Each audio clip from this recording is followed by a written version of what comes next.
This is a clip of me on GamePro TV more than 30 years ago talking about Ghouls N Ghosts on the Genesis, one of my favorite games of all time. Apparently, I'm not the only one that loves Capcom's classic horror franchise because the brand new action game Retro Revengers plays out like a love letter to all those Ghosts and Goblins. From the weapons, to the level designs, to the big mid-game twist, this is a game that is constantly poking fun at Sir Arthur and his many adventures.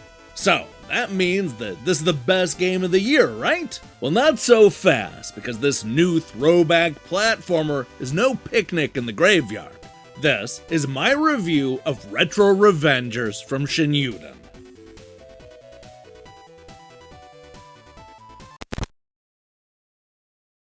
High up in the clouds is the streamer castle where the Retro Revengers play classic games, eat junk food, and generally refuse to grow up and get real jobs. One day, Taiko introduces his friends to a brand new Famicom game that he just got a hold of, one that they had never heard of before. But all of a sudden, when it starts to glow, the 5 streamers get sucked into a video game world and go from stereotypes to archetypes. Now it's up to the friends to come together and use their newfound powers to speedrun this game and defeat an evil, shadowy entity named Dota.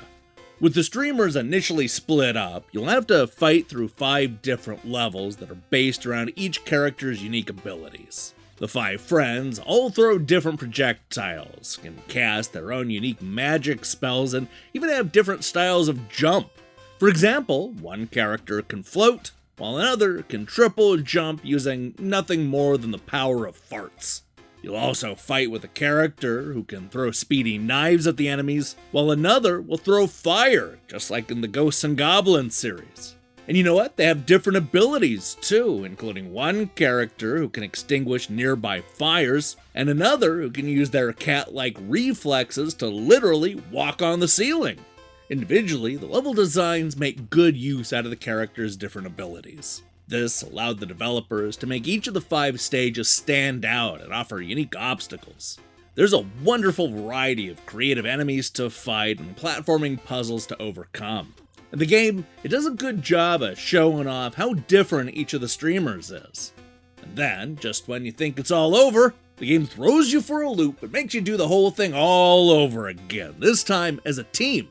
This is where the fun really starts, as it allows you to explore a group of more challenging stages in ways that you just previously couldn't. Maybe this means using the cat's high jump to literally skip past a bunch of tough bad guys. Perhaps you'll choose one of the floatier characters so that you have better odds dealing with the bottomless pits. You can switch between them at a push of a button. I really like how each of the characters has their own health bar. It's such a minor thing, but it's important.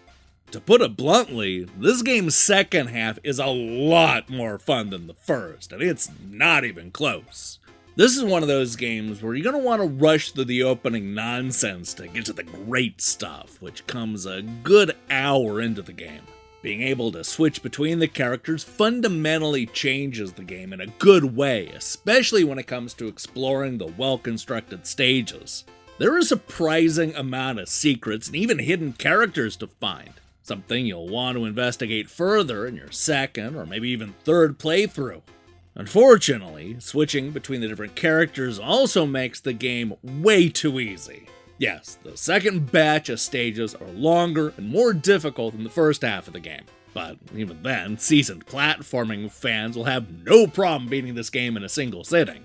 If you're good at using the cat, you can use the super jump to pretty much skip most of the toughest obstacles. And there are similar situations you can avoid if you use the right character.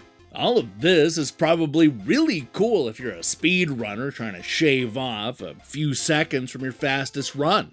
But I found myself wanting this game to challenge me more. It's just too easy.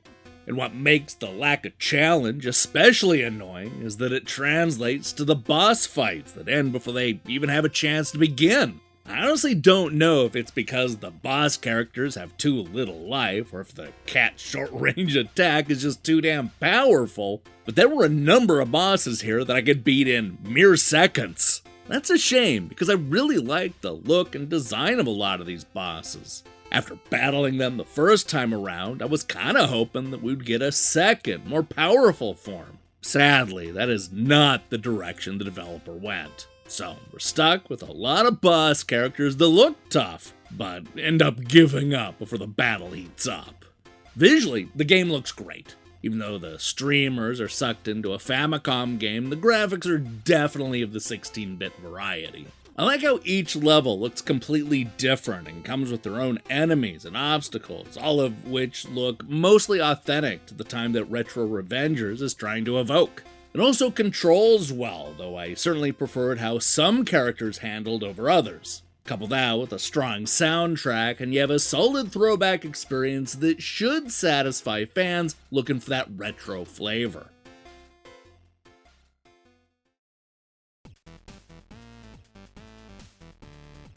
Heavily inspired by Capcom's much-loved Ghosts N Goblins series, Retro Revengers is a throwback game that gets the look and gameplay right. Although it takes a little while to get going, this 2D platformer does a great job of mimicking the genre greats of the 16-bit era. Unfortunately, the best thing about this game is also the thing that makes it far too easy. This is especially true with the boss fights, which can sometimes only last a few seconds. While it may not be as super or ultra as Ghouls N Ghosts, Retro Revengers is still a fun and funny action game that is easy to recommend. Hey, thanks for watching my review. If you liked what you saw here, then you should know that we post new reviews and features almost every day. Now, here's the question I have for you. If you could get sucked into a game, what would it be?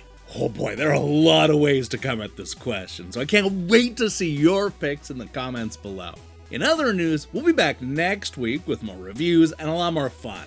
Also, tune in on Saturday for an epic 3-hour-long countdown of Super Play's Top 600.